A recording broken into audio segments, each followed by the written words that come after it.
to reality, back to life, back to reality, back to life. Joining us in a moment in the studio, Sam with a very interesting story to tell about searching for a job after Soul to Soul.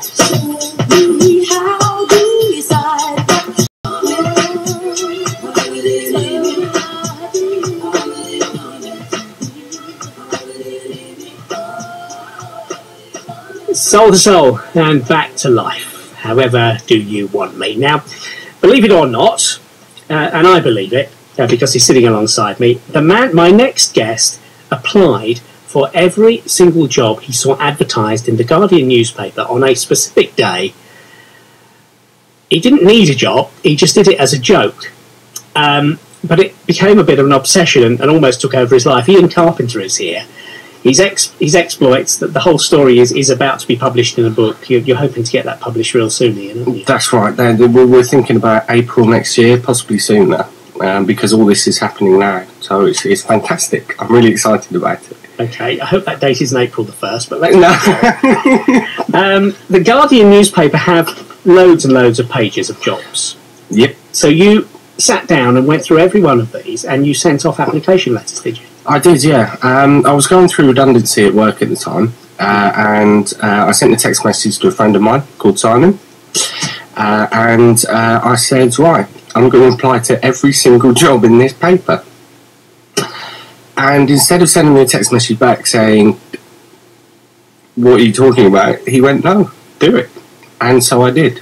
And it took me 6 months, and I wrote about it every single day, and it was fantastic fun.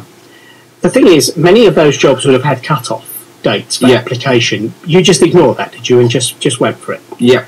Now, the one thing you did have your scruples about, you didn't waste time with charities, did you? No, I didn't. So you didn't apply for any of the charitable jobs that were listed? No, because obviously I realised that I may be wasting their time, and I felt ethically a little bit unsure about that, so I didn't apply to any of the charities.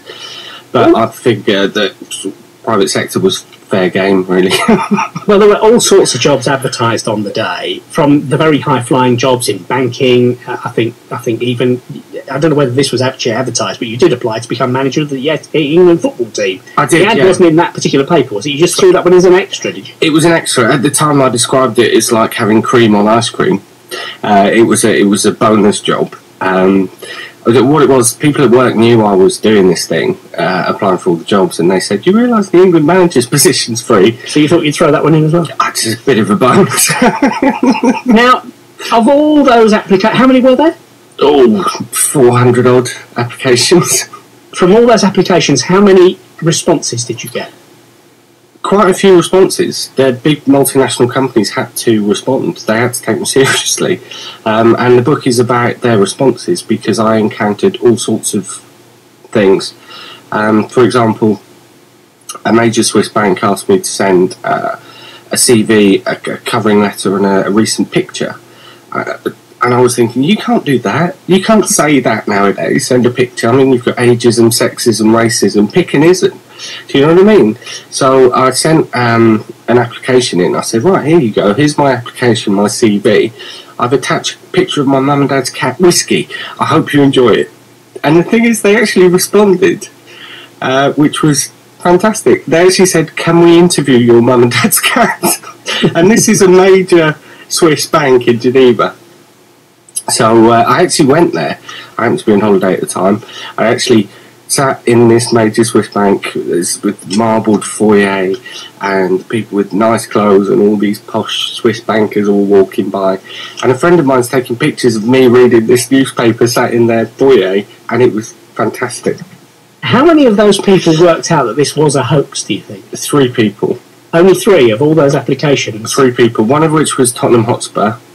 You applied to be the manager there, did you? I did, yeah. It was the time when Juan de Ramos took over. Okay, yeah. I invented the reverse Christmas tree formation, which... I'm desperately trying to follow this. The reverse Christmas tree formation, yeah. Absolutely. Instead of 4, 3, 2, 1, it was 1, 2, 3, 4. So you're going to let a few goals in at the back, but...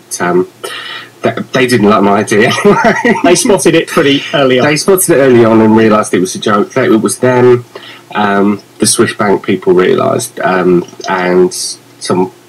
Sorry, carry on somewhere else. No, I was going to say, did you fabricate your CV? Clearly, you must have done a bit of fabrication on your CV. No, it was my real CV. So you sent your real CV? Yeah. You were in property management. I was, yeah, and prior to that, I was 10 years as a banking. I was a bank manager for a while. So you had a decent CV to look at. So I should have really received job application, and in fact, some people really did want to employ me, and I had to avoid the interview because I just simply didn't have time to go to any interviews. So you did actually get offered interviews for quite a few of these jobs? Yes. On average, I mean, what sort of figures are we talking about here? Did you toss them up? It's on the blog. I don't know if it's currently live on the blog, and it's on the blog the figures, but quite a few, in fact. One estate agent in particular kept hassling me. They kept phoning me, and the ridiculous ideas that I had to tell them. Well, I tell you what, they'll be glad that, or you'll be glad that you didn't take up a job perhaps with an estate agency at the moment. Don't name the agency. I certainly won't. Don't you worry about that.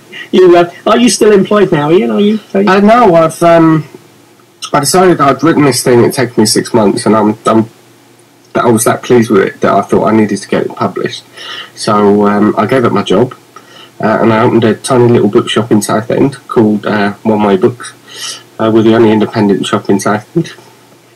Little plug there, sorry, but that's all right. And it just so happened that the book thing, the publishers liked it before the bookshop opened. So it's fantastic. I'm so excited. Life changed all around for you. Well, what an unusual and strange idea. Would you recommend, finally, Ian, that other people gave this a go, just for a bit of fun? They might actually get a real job out of it, The point is, and I think on a serious note, and I didn't intend it to be a serious social commentary on anything. It was a bit of fun. It was a bit of fun. But with today's credit crunch, people are frightened to apply for jobs. And you see these jobs in The Guardian, and they want degrees in this, that, and the other, and you think, I'll never apply for that job. You just get frightened by even just the title. I mean, one of them was like Time Bank Operative, and you think, what is that? And the point is, I applied for all these jobs, and people can. And that's what a positive thing that came out of the story. I'm here today doing an interview with you because I had that idea to apply for the jobs. And just the message really, just do it. And have a go. Exactly. Great to talk to you, Ian. It's nice thanks for coming in, and good luck with the book. I hope it does get published, and good luck with your little book operation in Southend as well. Because that sounds like a nice way to earn a bit of money as well, selling a few books over the counter. BBC Essex, it's a quarter to 4. At Ian's blog, actually, and if you want to take a look at it, you can. It's the 3 W's, guardianwork, all one word, .blogspot.com. So that's guardianwork.blogspot.com. And there were 84 rejection letters. There were 5 positive responses, 26 bonus jobs. I think I'm reading this right, and a couple of withdrawn applications as well. It's interesting, isn't it? When he first told me about it, I thought, what an unusual story. And an unusual way of perhaps trying to get another job, especially if you don't mind what you do. Something very, very different, isn't it? Just taking a look at our events diary, the Cliffs Pavilion in Southend are presenting